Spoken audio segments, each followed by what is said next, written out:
Hello friends, welcome all on કૃષિ ભંડોળ friends. આજે જન્માષ્ટમી છે તો સૌપ્રથમ બધાને જન્માષ્ટમીની ખૂબ ખૂબ શુભકામનાઓ। ઓકે, તો ફ્રેન્ડ્સ આજે મેં ગઈકાલે જ તમને કીધેલું હતું કે તમારો શું વિચાર છે કે આજે આપણે નવી એમસીક્યુ સિરીઝ સાથે હાજર રહેવું છે કે યા ઓફ લેવું છે।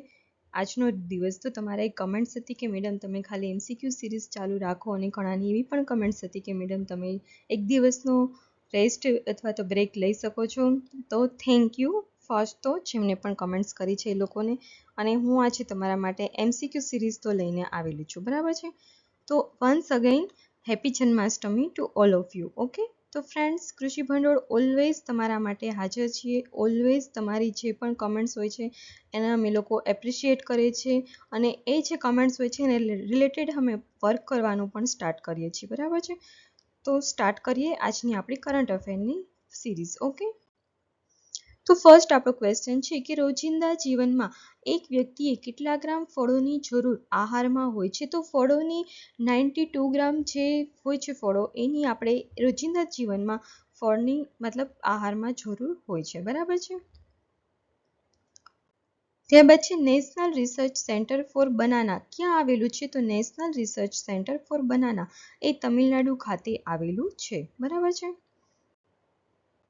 ત્યારબાદ છે છાણિયા ખાતરમાં કાર્બન નાઇટ્રોજનનો રેશિયો કેટલા પ્રમાણમાં હોય છે। તો છાણિયા ખાતરની વાત કરવામાં આવે તો એમાં કાર્બન અને નાઇટ્રોજનનો જે રેશિયો છે 20 થી 30:1 રહેલો જોવા મળતો હોય છે। ઓકે, ત્યારબાદ છે નીચેના પૈકી કયો કેશ ક્રોપ છે। તો બટાકા કે જે કેશ ક્રોપ છે। ઓકે,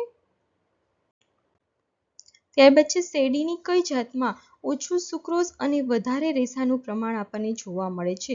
તો શેરડી નીચે સેકેરમ બાર્બેરી અને સેકેરમ સિનેન્સ જે જાત છે એમાં સૌથી વધુ પ્રમાણમાં સુક્રોઝ અને રેસાનું પ્રમાણ આવેલું આપણને જોવા મળતું હોય છે।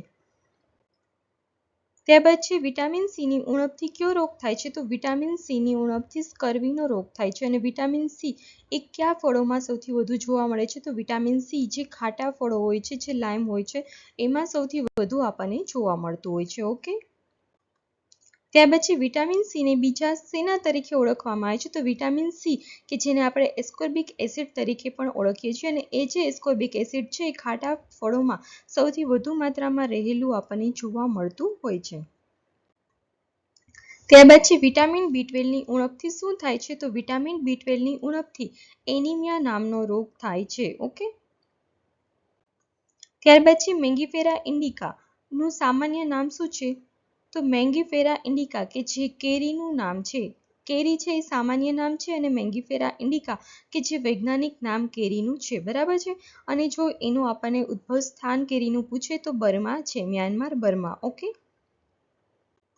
ત્યારબાદ છે કયા ફળમાં વિટામિન એ પુષ્કળ માત્રામાં જોવા મળે છે। તો કેરીમાં સૌથી વધુ માત્રામાં વિટામિન એ રહેલું આપણને જોવા મળે છે। જ્યારે લીંબુ, મોસંબી અને કીવીની વાત કરવામાં આવે તો એ ખાટા ફળોમાં સમાવેશ થાય છે, એમાં વિટામિન સી સારા એવા માત્રામાં જોવા મળે છે। ત્યારબાદ છે આંબામાં કયું સંવર્ધનની રીત ઉપયોગી હોય છે। તો આંબાની જો વાત કરવામાં આવે તો એમાં નૂતન કલમ છે, ભેટ કલમ છે, ખૂટી કલમ છે, એ બધી જ સંવર્ધનની રીતમાં ઉપયોગમાં લેવાતી કલમો હોય છે। ઓકે,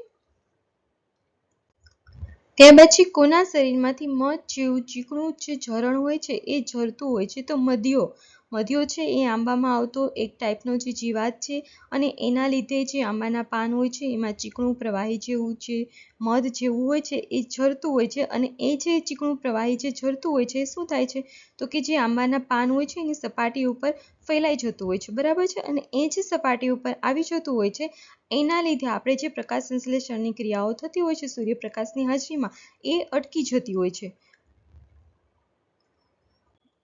ત્યાર પછી ભારતમાં ઊનનું ઉત્પાદન માટેનું મુખ્ય રાજ્ય કયું છે। તો રાજસ્થાન, કે જ્યાં સૌથી વધુ માત્રામાં ઊનનું ઉત્પાદન થતું હોય છે, બરાબર છે। ત્યારબાદ છે પહેલું ક્લોન ઘેટું કયું હતું। તો પહેલું ક્લોન ઘેટું હતું એ ડોલી હતું, ડોલી નામના ઘેટું હતું કે જે ફર્સ્ટ ક્લોન ઘેટું હતું। ઓકે,